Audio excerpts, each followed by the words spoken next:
Welcome, everyone. This is the 6th annual Sonia Lerman Memorial Lecture. I'm Lindsay Freeman. I'm an associate professor in sociology and anthropology, and I'm chair of the colloquium committee, and actually the only member of the colloquium committee. I'm originally from East Tennessee, which is the traditional lands of the Cherokee people. And I just want to reflect that tonight our talk will take place on the unceded traditional territories of the Musqueam, Swamped, and Tsleil-Waututh peoples. I would like to thank also the Departments of History and World Languages and Literatures for co-sponsoring our event, and to thank Sylvia Chow, who's our department manager, who helped me put this together and keeps everything going, as well as our communications team of Ash and Vasu, who helped to circulate news of the talk and set up our Zoom, and for our anthropology MA student Nat Begg for hosting the Zoom tonight and working as the Zoom bodyguard. And with this lecture, I just want to say that it's to honor our colleague, Dr. Sonia Lerman, whose research focused on religion, atheism, and lived ideology in Soviet and post-Soviet Russia, as well as on anti-abortion activism in the post-Soviet Russian Orthodox Church. Sonia contributed valuable works to all of the fields in which she moved. And for our department, the anthropology cosmos, and all the worlds in which she participated, Dr. Lerman was much more than the books and numerous articles she published. Although she was always doing everything, teaching, mentoring, serving on the ethics board, and so much more, she always took care with other people's thoughts and was always willing to keep talking about ideas. In this spirit, I hope we all have a great night together, listening, thinking, and later talking around some snacks. So tonight we have the great privilege to have Dr. Petra Rethmann with us. She's a professor of anthropology at McMaster and the president of the Society for Humanistic Anthropology.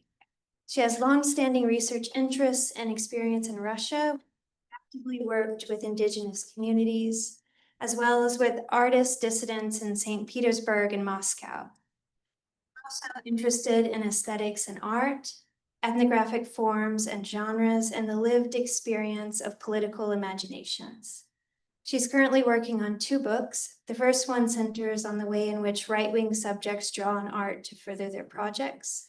The second one centers on the connections between depression and art, including modes of perception and writing. And last night in my sociology feelings class, we read her essay Swamped on depression and vision from the journal American Anthropologist, and all my students really loved it. So there's another recommendation for your reading list. Okay, so probably people know the rhythm of this, but here's the nuts and bolts of how things will go. If you're joining us by Zoom, you're welcome to ask questions throughout the event by opening the Q&A box at the bottom of your screen, but they won't be answered until the end. And this event is being recorded and will be available on our department website in the coming weeks alongside the previous 5 Sonia Lerman lectures. Closed captioning is available and you can enable it by selecting live transcript at the bottom of your screen. And we'll also do a live Q&A with everyone in the room. And now I'd like to invite Dr. Rethmann to begin. Thank you, Lindsay. I don't think I need the mic. I think. I think maybe you need it for the Zoom. Oh, I do. Okay. So, do I? Okay. Okay. Thank you. Yeah. Okay. So, thank you for the invitation, Lindsay. I have to say I was very honored when I received the invitation to deliver the 6th Sonia Lerman Memorial Lecture. Sonia and I, we are both from Germany originally. We never met, which is sort of remarkable because Russian anthropology used to be a very small field. I have to say, so we were almost the same age. I was a little bit older. I was a reviewer of a tenure file. So that was interesting. And I had just gotten tenure myself. Sonia and I shared a research field, so geopolitically, the Russian Federation, but we came at it from very different angles. And I've been working, as Lindsay said, with the indigenous residents of the Kamchatka and Chukotka peninsulas, and I'm currently working with anti-Putin artists, with anti-Putin dissidents who are also artists. Yeah, so this is what I would like to say. And again, I'm very honored to be here. I have followed Sonia's work since I was her tenure reviewer, but we'll see how I come at it from a different angle. So I also would like to say I lost my reading glasses. So I have these cheaper ones, these very cheap ones here. I start reading standing, I will read. And when I get too tired, I will just sit down and continue reading. So, okay. Oh, and I should talk about, I should talk between 45 and 50 minutes, and then I hope we can have a Q&A. Okay, so protest in times when, you can use this slide on, yeah. So the talk is entitled Protest in Times When Nothing Seems Possible, or Reading for Change in Russia. On June 17 in Moscow, I attended a late-night poetry reading that took place in the inner courtyard of Milyutinsky Street. I should also let you know, when I really start, I don't have slides, visuals from the fieldwork that I did, because part of the fieldwork that I do with Russian dissidents is being involved in their protest actions. And we were involved in one protest actions where my camera was snatched and the camera as well. So on June 17th in Moscow, I attended a late night poetry reading that took place in the inner courtyard of Milyutinsky Street, a narrow street lined by 4-story high 19th century houses whose ornate architecture could make you think that they had come straight out of a long Russian novel. As you entered the courtyard through a spacious archway, you also entered an improvised reading space, an elongated stand holding a mic that had been placed in front of one of the house's walls, a few old wooden benches that had been assembled in the yard center, a rickety table from which Nikolai, an artist and one of the reading's organizers, sold lemonade for a few rubles to the 50-something people who had gathered in the yard. Invitations for the reading had gone out over Facebook and word of mouth. Envisioned as a performative intervention, by which I mean here a self-initiated action that addresses artists, activists, and scholars through the use of public space, the reading had been designed in the hope that political communication and deliberations might emerge out of it. The increasing severity of Russia's governmental crackdowns had left everybody reeling, and still, it was hard to give up on the idea that possibilities, however inchoate, might emerge from particular interventions. This is what Kirill was this is Kirill Medvedev, some of you may know him. Kirill, a poet himself, intoned when Ilya and I entered the courtyard. So he was reading, suffered at sacrificing his personality to this daily drudgery. He felt that he was going to the dogs. He never stopped justifying himself and pleading that it was a surrender to superior force. Mayakovsky had just Leopold Auerbach's Association of Proletarian Authors. In his last poem, At the Top of My Voice, he wrote of the petrified crab of the present. I know that he had spent the previous evening drinking, bitterly justifying himself before his friends, who kept telling him harshly, "You are finished.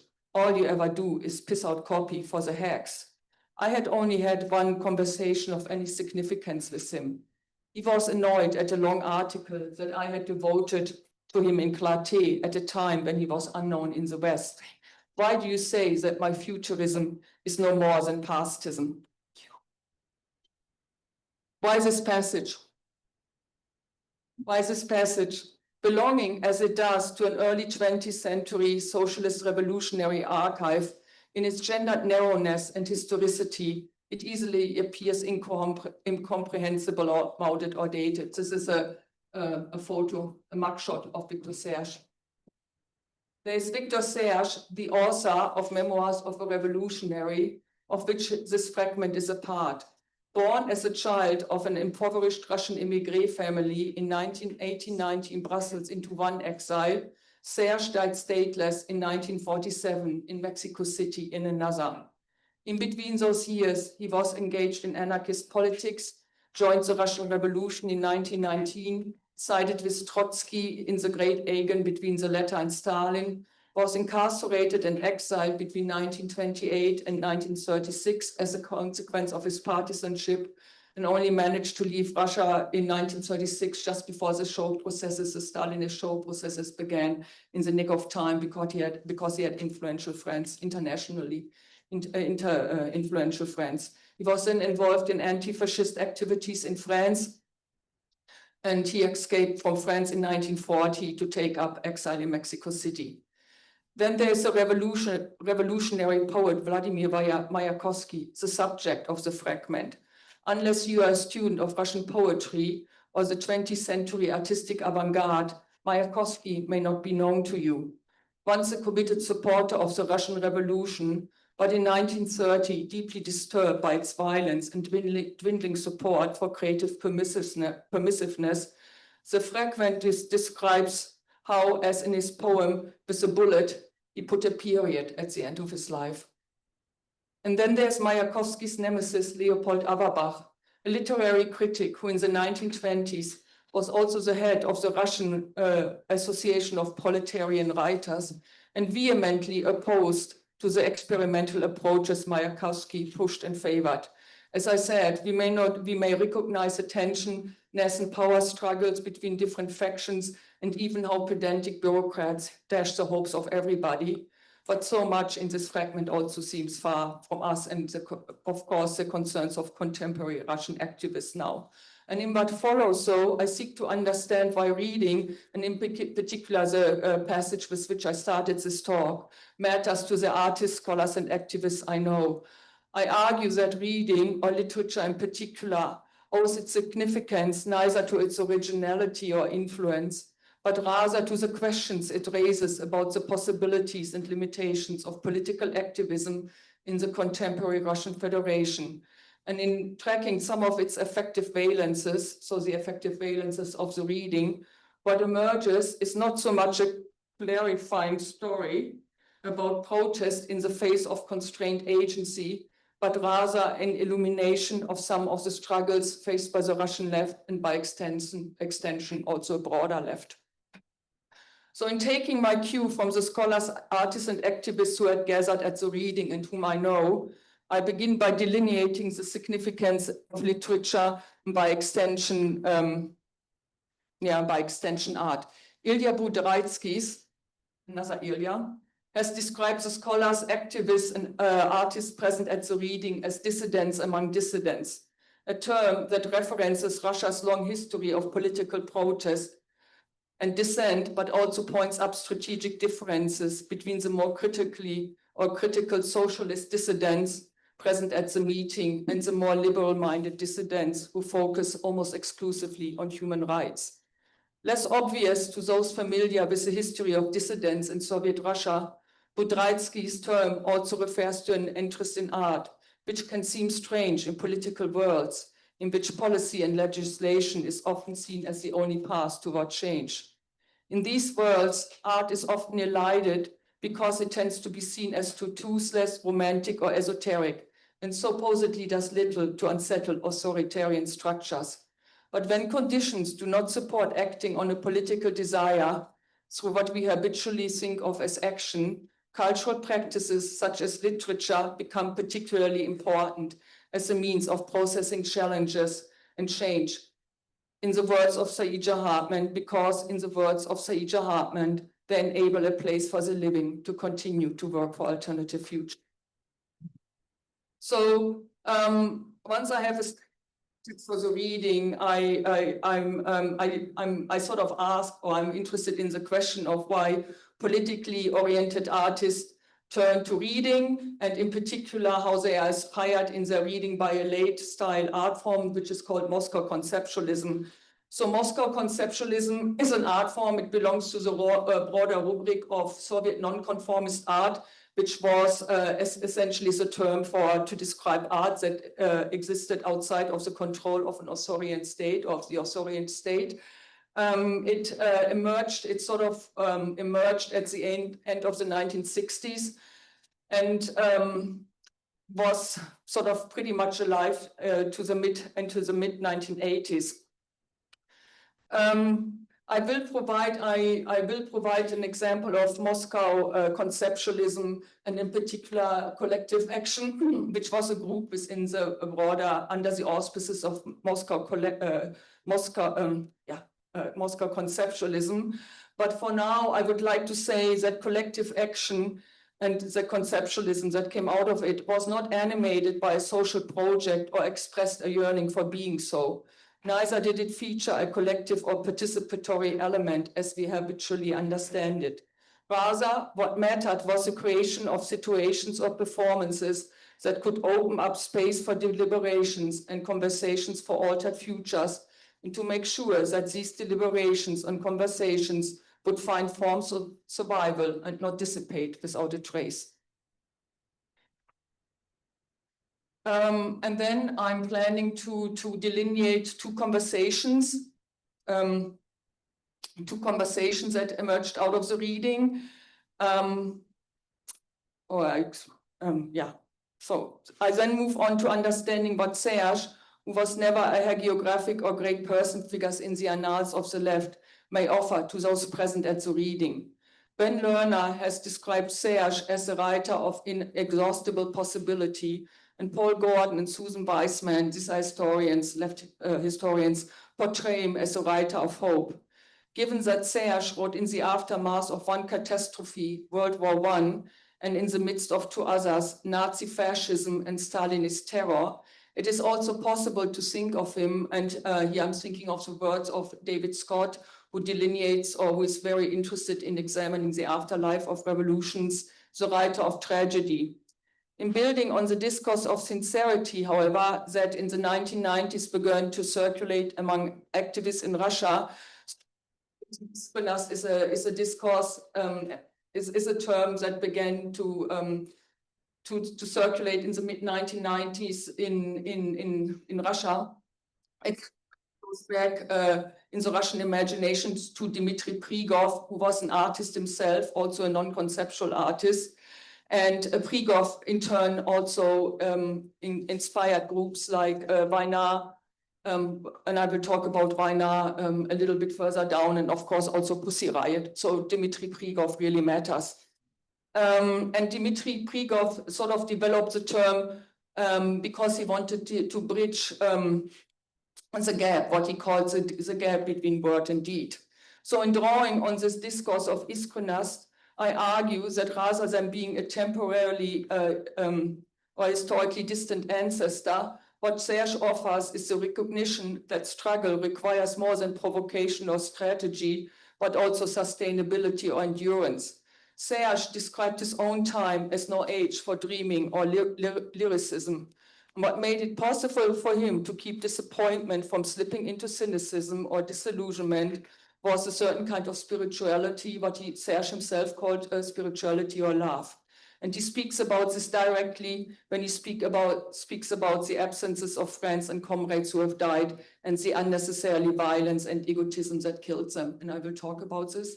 So some of the sharpest disagreement I had often played out within these groups or among the artists and activists I know. Some of the sharpest agreements I heard often played out over questions of strategy and voice. And in parts 3 and 4, I would like to delineate two of these conversations that emerged within this circle. I think for the sake, the first one relates to the question, which is a huge, to the question of what kind of actions and what kind of strategies can actually garner the greatest attention in a Russian national, but also in a Russian national world, but also in the world beyond Russia. And the other conversation related sort of was aimed at the gender, at the gender narrowness of the archive, and was circled around the question how coalition building might be possible. especially with a focus on gender. I think this discussion on coalition building and gender is probably more easily understandable. So, and for the sake of time, I may not, we can talk about this maybe in the Q&A, but for the sake of time, I will not elaborate it greatly in this talk, because I think that would be too much then, uferless. Okay. So there's one thing I would like to say before I start then talking about the reading itself. So there's one proviso I would like to mention here. I did not find this talk easy to write. Initially, I had imagined that I could write it in the form of a dialectical juxtaposition, similar to what Gary Wilder, who works on decolonization movements in West Africa, has done when he, for example, puts the thought of Aimé Césaire in conversation with political European thinkers such as Hannah Arendt, for example. And I like Gary Wilder's work a lot. I find it very inspiring, but it was too linear, I think, for the material I had. As much as I wanted to, I also could not entirely write it in the affirmative mode advocated by Maple Raza. Maple Raza has worked with anarchist activists in Zagreb for the simple reason that reading promotes a less dynamic politics as a self-consciously anarchist and action-focused activist with which, for example, Maple Raza and David Graeber have worked. And neither could I write it in the subjunctive mode that is that is promoted by Tina Kemp, because I felt that that's a gap between this almost maybe that's a bit of an unfair term, but let me use it for right now. This sort of almost disembodied mode of hope and the realities of the ground was just too much. I couldn't bridge it. So also each of these works has been an important reference point in my thinking. In the end, I realized that I needed to find a mode of analysis and writing that would reflect the artistic affinities and scholasticism of the activists I know. So in connecting ethnography with history and art history, I think of this talk more as a blurred genre in which the analysis itself reflects the conceptual predilections of the art activists I know. And these predilections often articulates themselves of more less in material practices and more in resonances, so a mode of relationship to the world characterized by responsiveness rather than goals and efficiency. And here I'm thinking of the work of Hartmut Rosa, who has done great work on the idea of resonance. So I will sit down now and I will need to have a sip of water before I continue.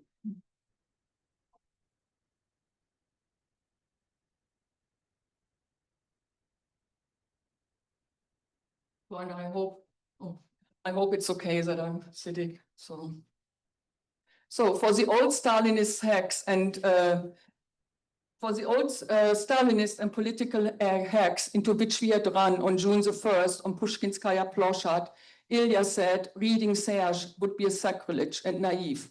He was referring to a public protest against the Russian government's cutting of monetary funds for the country's public school system. On June 1, Kirill, Ilya, and I had trudged along a removable fence that cordoned off the square from passers-by, had walked through airport security-style metal detectors, put our belongings on X-ray screening devices, and had handed over cameras, laptops, and other recording devices. Inside the fenced-in square, together with friends, we had listened to speeches by supposedly left and Putin opposition's politicians and protest speakers. Oleg Smolin, in his function as then deputy chairman of the Russian Federation's Committee on Education and Science, Gennady Zyuganov, leader of the Communist Party of Russia, and Sergei Udaltsov, who is not well known outside of Russia, but has managed to establish himself within the country as the leader of the left front. Together, we all had left the event in a state of disenchantment, because every reader had spoken as if blue-collar workers exclusively still occupied a collective class position that could be depended on to organize progressive political strategies. because every speaker had argued for stronger national security and borders, and because no speaker had called out the unreconstructed Stalinists, whom Ilya had pointed out to me by drawing my attention to this black and orange ribbons, so the black and orange St. George ribbon that they wore around their wrists. And I knew that the pointing out was for my benefit, because Ilya feels quite strongly that foreigners are often taken in by anti-Putin demonstrations and feels that they often make a bad mistake by failing to recognize colors and symbols and thus end up praising the bigoted and cruel. I have alluded above that at the time of the reading, practical activism had been in regression and the regime was growing more powerful every day.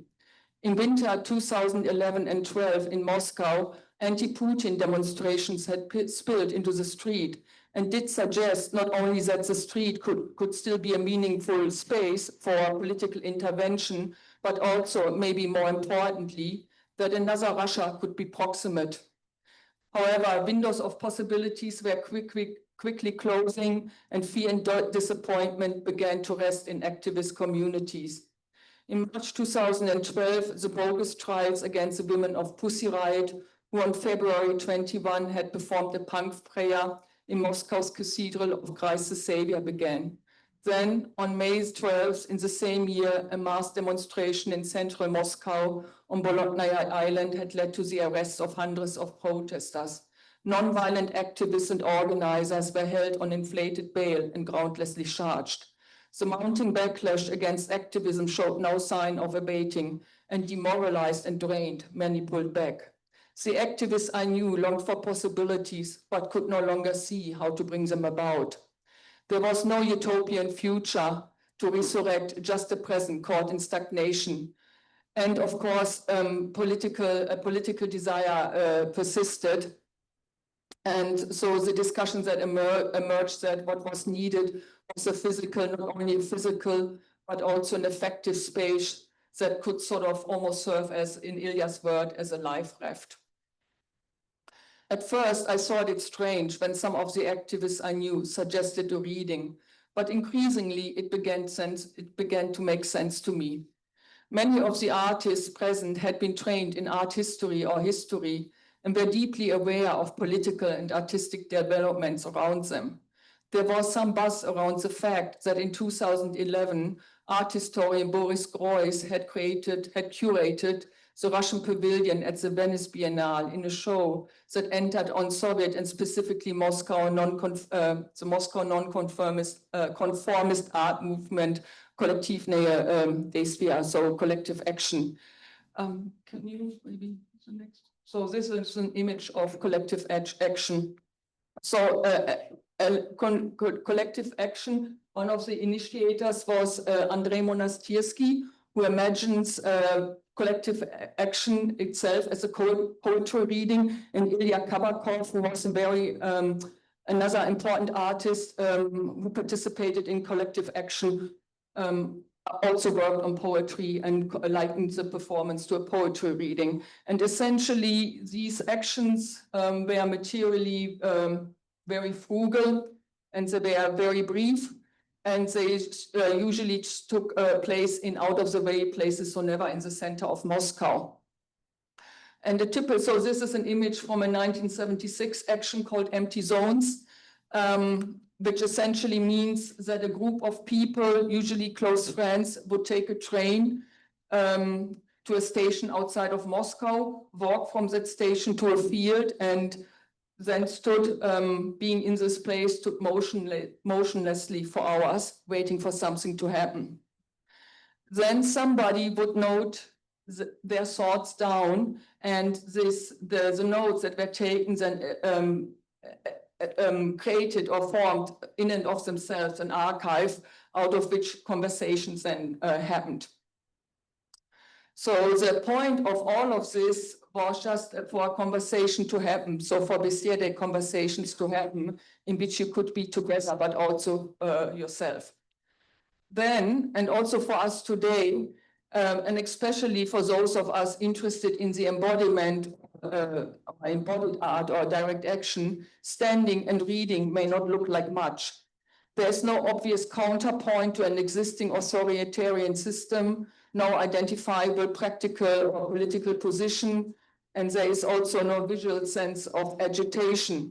But there is so, and this is the one resonance that was pointed out to me again and again, what mattered was the krushka, so the circle of friends, that was formed in a context of continuous insecurity and surveillance, and that required a tremendous context of trust or amount of trust in which you needed to be sure that nobody would inform on your activities.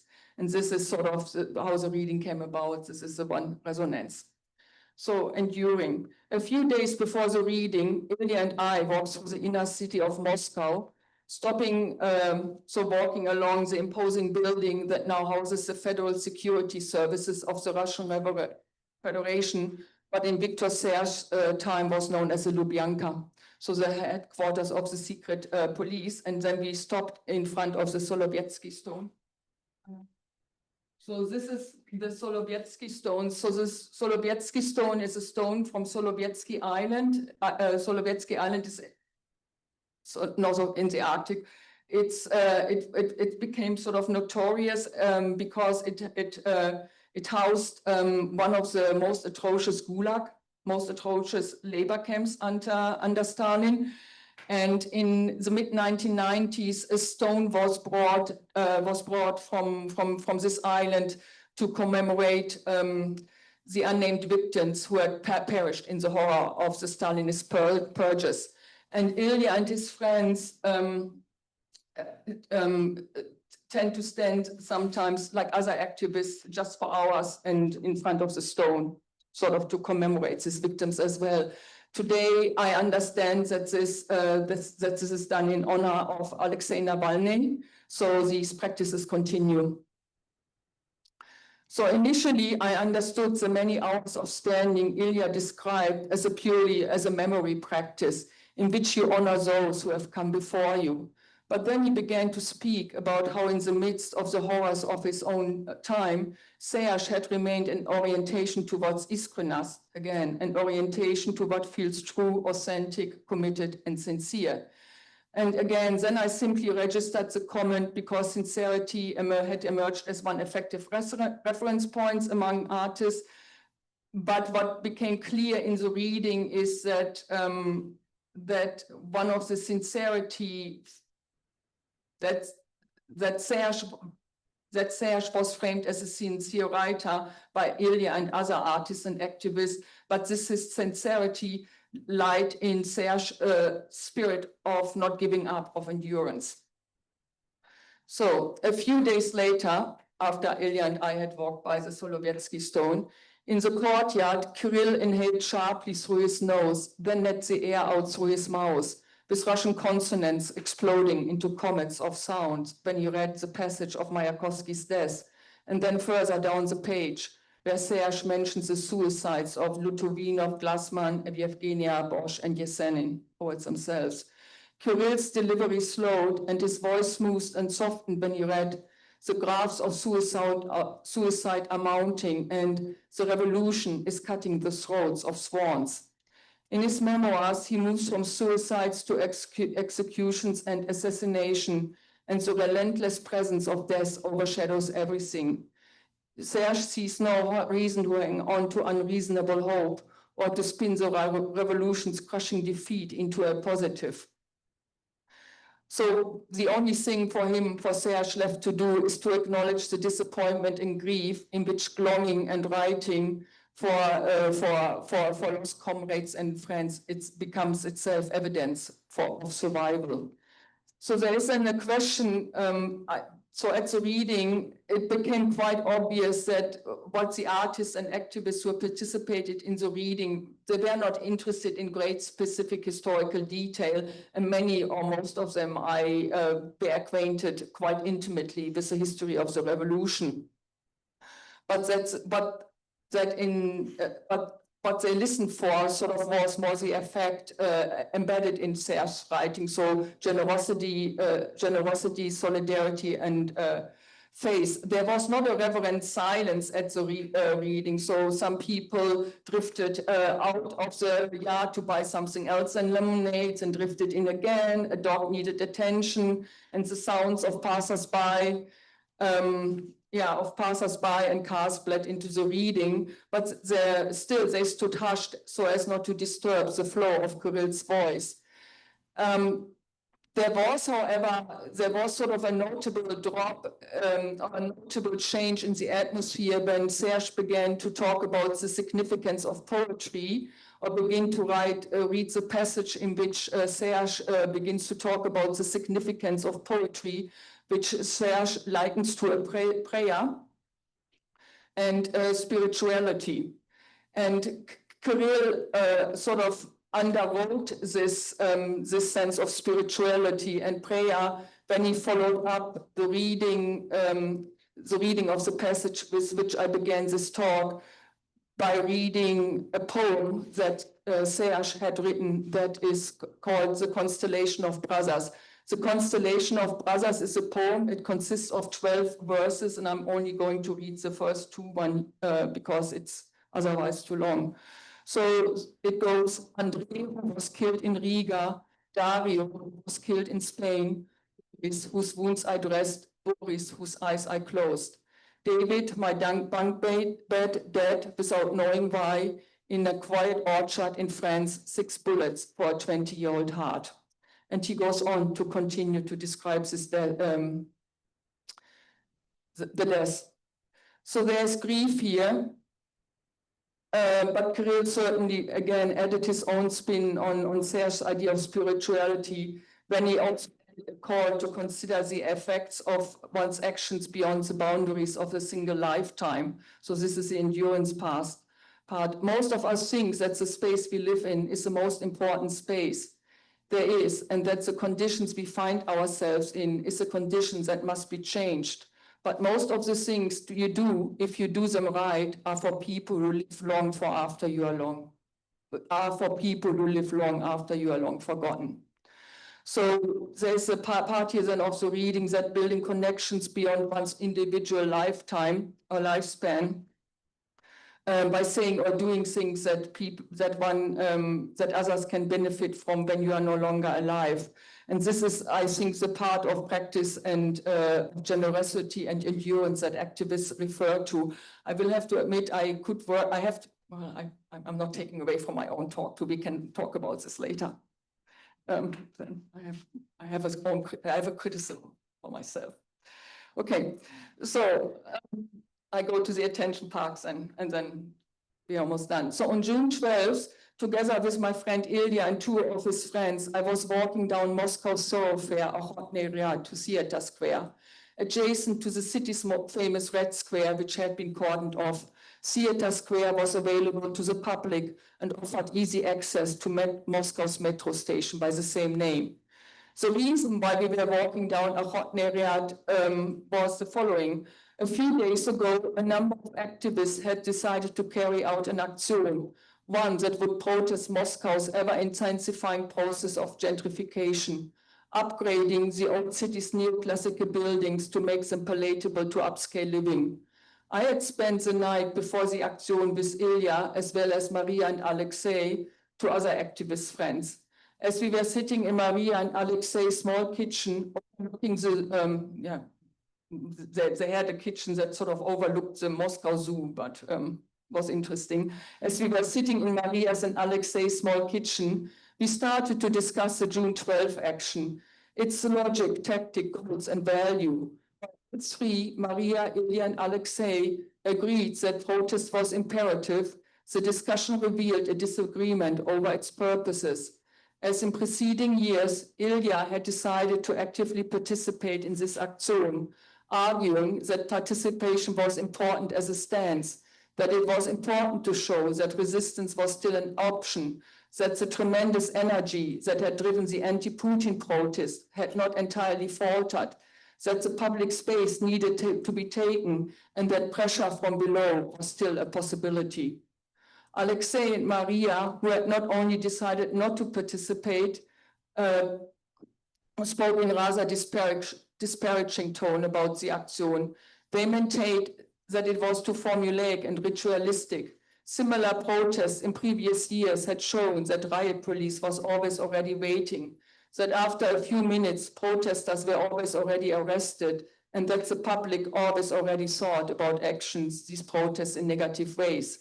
Little would be gained from such an action, since it would only confirm what everybody already knew, that the government was authoritarian, that the police would always act to do its bidding. Its meaning was tautological in the sense that it would only find its bleak prognosis about the possibilities of politics confirmed again and again. The next morning, we trudged along an almost empty Arotneriat. My friends had asked a photographer activist from the Rodchenko School of Art to come along with cameras to record in the end, the event. In the end, his camera was snatched and mine as well. And then everything happened so fast. When we arrived, police clad in riot gear was already waiting for us. Promptly at 2 o'clock, approximately 40 other activists, including Ilya, held up a small piece of paper imprinted with a one-syllable word, "Niet," no, sort of articulating a general refusal but issuing no demand. I stood beside Ilya when the police began to train its clubs on the protesters, kicking people, twisting arms, handcuffing and pushing them into vans. And I do not know if it was my status as a woman, although I severely doubt that, or the fact that I had no T-shirt imprinted with the word rage. So the artists and activists had this imprinted in English, wore this T-shirt, rage. I did not wear such a T-shirt. The arrested protesters were kept for days in local police station, and then they were released. So out of this whole sort of, let's say, failed protest or action, sort of emerged the discussion if anybody would have, so Maria actually raised this question, if anybody would have actually paid attention to this action, even if the cameras would have worked. So there is absolutely no trace of that this ever happened, apart from me talking about this here. But she raised the question again, if somebody would have paid attention to this protest, if the cameras would have worked. And she doubted it because she felt that that at that time, artists and activists always drew on the same templates and strategies, and that these templates and strategies were absolutely frustrating because they almost brought no alteration to a sense of politics or sort of possibility. So she was, Maria, while she appreciated the collectivity of bodies in the street and the fact that somebody actually did protest, she also felt that it was sort of useless because nobody would pay attention. So the next image. So, and she brought up the action of Vajna. So Vajna is a Russian art group. Vajna means war. And in April 2011, Vajna had been awarded, this would not be possible today anymore. So in April 2011, Vajna had been awarded an art prize sponsored by Russia's Ministry of Culture and the National Center for Contemporary Art for its performative intervention entitled Dig, captured by the FSB. So the FSB is the successor organization of the KGB.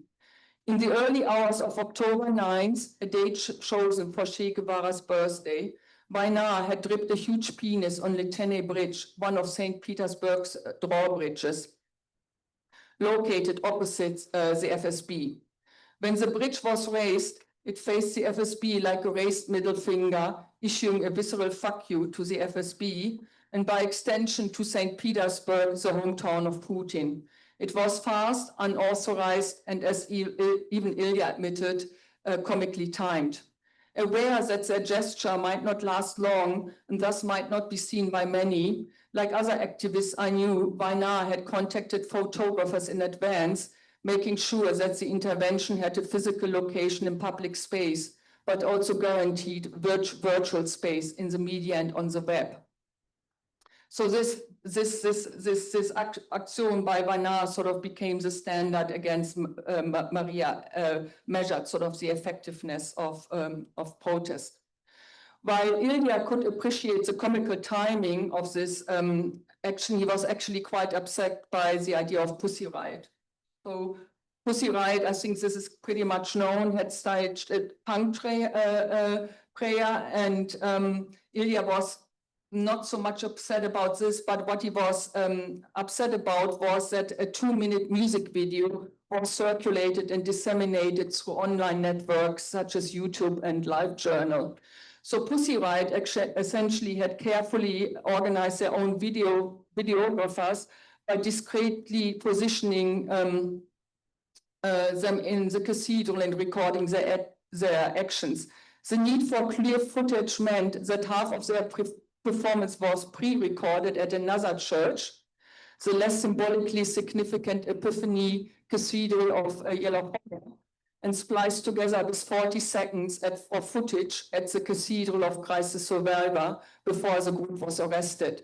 So what bothered Ilya the most was that the intervention had been created, published, and circulated by the artists themselves on social media, which he saw as insincere. He also felt that in its spectacle proneness, it had been designed for the West and was not easily understood by Russians. The fact that basically Western audiences, including many celebrities, read this song or Pussy Riot action as an assertion of women's independence and LGBTQ rights, as well as a critique of the Russian church, and Russian audiences saw the performance as a performance against the Russian Orthodox Church. Many even did say that they had no idea whom this action actually targeted, seemed to give him right. So Ilya's criticism essentially was that this was a performance or a political form of action that international communities could consume without great difficulty, and that they could rely on what they already knew, and that there was essentially for Ilya, no Russian content in this action. And the conflict that sort of emerged then between Ilya and Maria was not just, was essentially a conflict around if protest in Russia should be organized in a cosmopolitan way so that it can be, so that international audiences can actually link to it, or should stay within the parameters of, let's say, of Russian political art, as for example, the idea of Moscow conceptualism, where one, maybe not Russians, but some of us may have to work to understand what this art is actually about. So essentially, all of this comes down to the question of attention. How do you generate attention for protest in a place where attention is not, easily be had. I skip the gender narrowness. I think I've talked enough. I would just like to end by saying that where the artists and activists I have talked about where they are now. So while some artists and activists I knew left Russia before to teach in educational institutions in Germany, the UK, France, and the US before the country's February 22 war against Ukraine, as I have left shortly thereafter to keep analyzing, reading, and writing, or simply surviving. And this is sort of organized, this is documented by Victoria Lomasco, who is a graphic artist and who is currently in Georgia, and I think she does fantastic work. Of course, now Alexei Navalny is dead now, and this is not something I mentioned in this talk, but in spending a great deal of time with Ilya, we also talked to quite few dissidents in the Andrei Sakharov Center in Moscow, with Andrei Sakharov, of course, being one of the most famous Soviet dissidents. And in 2023, the Andrei Sakharov Center, which was one of the last surviving institutional traces of the dissident movement, was shut down. The artist-dissidents, I know that texts hold no exceptional power, that the reading of literature does not occupy a privileged space in the politics of change, that reading is no substitute for the hard work of organizing, and that social agitation will not automatically flow from one's favorite piece of literature and art. But neither is reading not nothing. Holding space for ancestors, listening to them with care, and even caring for untimely desires, locates those present at the reading in a capacious space. They have also created, and I would like to close with this, a digital journal. It's called Posly. Posly is the Russian word for after. And Posly is sort of on the web, then it gets taken down by the FSB, then it gets put on again.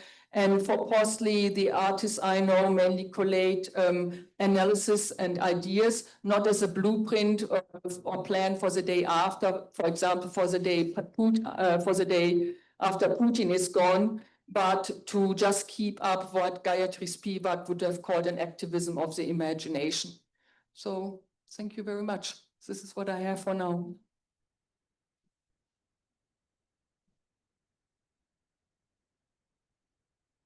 Thank you very much. That was really wonderful. I want to collect some questions. So first we'll go from the in-house audience.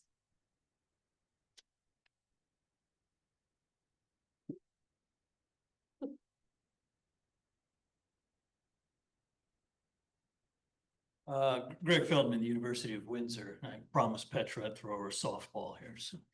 So I promised you last night I'd throw you a softball question. These activists that you know, and they draw kind of inspiration from Serge, this revolutionary who dies in Mexico in 1947. The term revolution has a very specific history to it. It gets kind of twisted and turned around in different moments. I'm wondering what revolution meant to Serge in his poetry and his actions. And how are your colleagues in Moscow, how are they drawing on that or reworking it? Or what's the thread that links these people and explains and justifies their actions? So Serge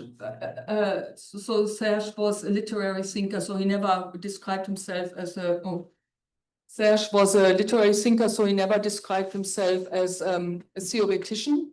So the sense of revolution that you're asking about, that sort of emerges out of Serge's writing, is sort of just essential. Is the idea of the revolution of building up, is not the idea of the revolution as smashing the state. It is the idea of a revolution as building, smashing an authoritarian state to build up a modern state. So unlike the anarchists, for example, that Maple Raza describes, Serge's idea of change was still tied to the state. The artists and activists that I know, and I bring up the question of anarchism, and I think that's also why Weinar matters, because Weinar is more anarchist inspired. The artists and activists I know do not think much of anarchism. The idea is usually that it doesn't work in Russia for reasons that they do not really explain. When Occupy happened, for example, there were a few tents in the center of Moscow. They were, of course, very quickly taken down.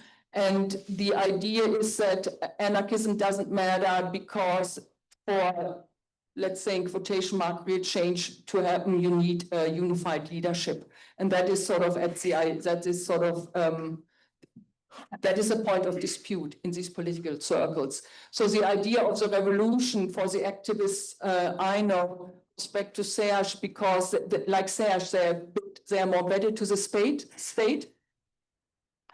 Then let's say the anarchists Maple Raza worked with. And again, where the state is actually sort of seen as the harbinger, or hopefully as the hopeful harbinger of a more just world, let's say.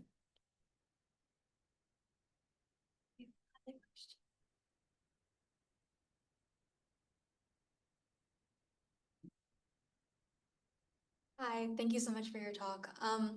I guess one of the things that struck me that I'm curious your thoughts on are like when you're talking about sustainability and attention for a movement, like in terms of the Russian Federation, it is getting a lot of attention internationally all the time. And so I guess I'm wondering, with the debates between the artists you're talking about, between, you know, focusing on, you know, actions that apply to Russian people in Russia, versus that are more easily digestible by the international audience. For you personally, I guess, where do you think would lead to a more sustainable movement for activists that, you know, continue to give that hope for the people in Russia to keep having those dissident movements while also like maintaining international pressures?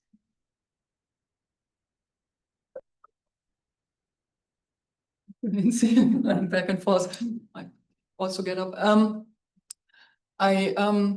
So right now, the way I read the situation in Russia, so political organizing is close to impossible. So that's why the artists and activists I know are now all living outside of Russia. So what would make it so? And the reason I talk about endurance is because what I find interesting, and this is why I brought up the question of hope. So Victor Serge, you know, you may not care about Victor Serge, but he's sort of in left history, sort of considered to be the, you know, he left through incredibly disappointing times, and he would never give up hope, and he would keep on to hope. And so it's the writer and the revolutionary of hope. And I wonder if it does not behoove ourselves today, given the situation in which we are, and also, you know, in particular in relationship to Russia, to conceptualize activism not from a position of hope but disappointment, but because the disappointment is continuous. And so in order to keep activism going, you need that's why I talk about endurance.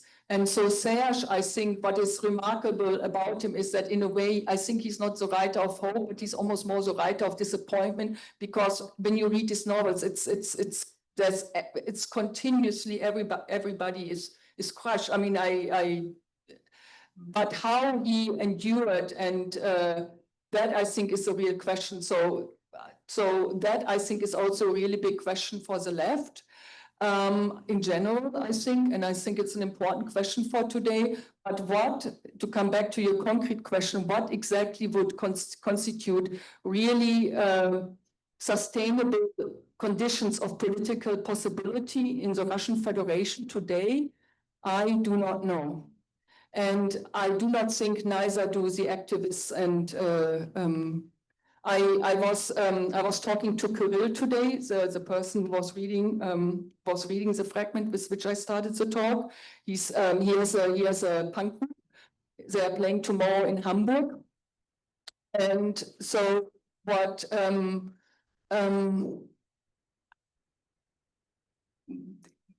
yeah, again, it's the endurance is just sort of to keep going, but what would constitute a real possibility in Russia today, especially I think after Alexei Navalny's death, I do not know. Even the lawyers, his lawyers, Yulia Navalnaya is in Munich now. I think it's a real, yeah. Other questions from the audience? Yeah, okay. I can just speak up. No, it's for the Zoom. Oh, yeah, it's for if you the don't Zoom. mind, thank you. Hi, Petra. It's great to hear about this work you're doing and continued. I don't know. I feel like you do have some kind of sense of hope there. Could you speak to what the activists you're in touch with are doing, perhaps in solidarity with other activists, for instance, in Germany, and what kinds of conflicts you see for spaces of left solidarity, maybe even considerably inspired by these folks, but at least I hear little bits and pieces here and there, and I'm sort of curious if you see underutilized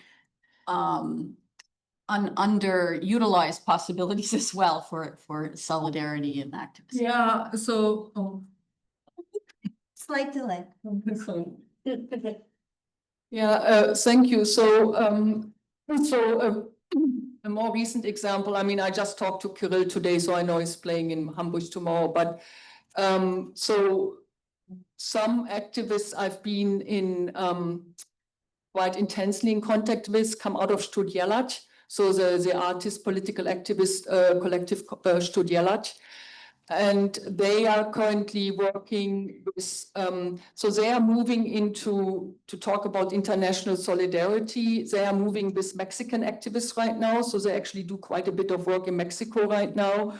Around participatory art, where I think it's also an interesting question about art. What is participatory art? Because I think participatory art is, I mean, I'm not an art historian, but through my readings, I understand that it's sort of moving into the direction of where it's not entirely anymore, where it's not entirely sure anymore if something is actually an art, is considered to be art or politics. So Tania Bruguera, for example, is an example, the Cuban artist, and she's become an important reference point for the artists I know. What Tania Bruguera does in Cuba is she invites artists to her home, and they run a workshop for 1 week about what would it mean to live in a post-socialist society, and she calls this art. But is this art? Is this a workshop? You know, like how do you make that distinction? Who knows? You know, I do think it's also a question in the artwork. But that is so the artists that I know sort of are beginning to hook up with these international artists whose work has a distinctly political impetus. It's as you said, it's sort of in bits and pieces here and there. They have worked with some community groups, not in Berlin, but in Hamburg. You know, that's why the work in Hamburg is a little bit. I don't know. I don't know how come back to the word sustainable it is. So they are playing tomorrow in the Red Flora, die Rote Flora. Die Rote Flora is a very famous squat in Hamburg. So they are not exactly sort of circulating through official circles. You know, it's a really mixed bag. They had Studielat had an exhibition 2 years ago, I think. I saw it in Mexico City in the National Museum. Then they are playing in squads, and they essentially they take what they can get, you know. I hope I'm not sounding too depressing. It is a bit depressing. Yeah. Yeah. Okay.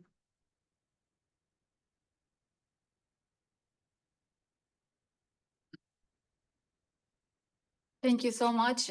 Your title was so impressive. When I read it, I said to myself, I have to go there. I have a question about, according to the title, about the protest, about the social political movements currently in the era while everything is intertwined with commercialization. Which kind of protest or movement or opposition can we have the hope for any change or like the radical change? I know that this is like $1 million question. I'm talking about some countries where they've experienced time to time social movements, and their movements have been oppressed by the authoritarian states and so on. Do you think, is there still a room for like the hope for, can we say that protest when everything seem to be impossible or possible? Yeah, I think this is a question for everybody in a way, you know. So not, I do think this is a question for everybody in a way, not just for me. can we have hope? I do think this is a question of endurance, right? This is a question of what Serge calls poetry, or even maybe spirituality, which I think is an extraordinary word for a hard-hitting left-wing revolutionary, you know. And I do think I have to go back to his memoirs, because he uses the word spirituality, but I have to exactly in which vicinity he uses it and to draw it out more. I think that's a weakness of what I was doing here today. It's fun. But so how do you, so the question is always, how do you keep going, right? When nothing seems possible, when everything is stagnant or fixed. And I think the answer that Serge is giving, and I think this is why he's being read in Russia, is that he alludes to the fact that there needs to be something bigger, that he calls it poetry, he calls it spirituality. I do not know what you would call it, you know, but what keeps people going essentially is a sense that's bigger than the change doesn't happen tomorrow. So if the change doesn't happen tomorrow, you need something, you know, in your life that's bigger. That can be intimacy. That can be, I think it can be in social movements very often, at least in the ones in which I participated, friendship. I have very many enduring friendships, a certain kind of intimacy, maybe even the kind of trust that sort of emerged out of this art reading through in Moscow conceptualism. But I do think this is the answer that Serge and the activists in Russia that I know would give. It's not a satisfactory answer, but it's really the question, how do you keep going when everything is so stuck, you know, and more than stuck, really. Yeah.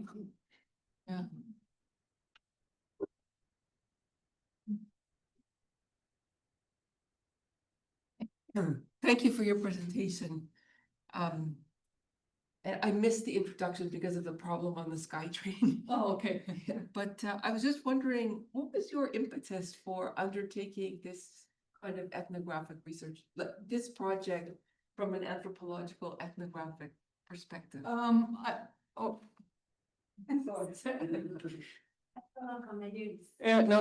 I didn't have an impetus. So I was invited in 2008. I was invited to teach at the University of St. Petersburg, and they had an anthropology program, but anthropology in Russia is very different than it is here. And so it was sort of a mixture between cultural studies and history department I ended up in. Anyway, and within this context, I met Alexei, I met Ilya, we became very good friends. I went back every year. I participated in very many actions. They cannot do this anymore. One of the projects they had, which I loved, was the creation of a newspaper. So they created their own newspaper where they sort of didn't necessarily sort of delineate geopolitical events, but actually published literature, published theories they like, just everything that could be inspirational, you know, and sort of not necessarily always easily accessible to a broader Russian public. So I think I just did slide into that project, you know, instead of sort of seeking it out. But we had very many political affinities, and I do think that is what made that possible. And you had some understanding of Russia from your earlier. Yes. So you're able to see it in the long term. Yes, and I also knew about there's a movement a bit. I mean, it's under Putin, it's sort of stalled, but there was a movement afoot to, or there's let's say that for India at least, there's sort of a thinking, like the question is, in Russia is always, kto vinovat, whose fault is it? You know, что делать, what shall we do, and whose fault is it? And so this is a real, it's a question that comes out of sort of a dissident thinking since the 19th century, kto vinovat.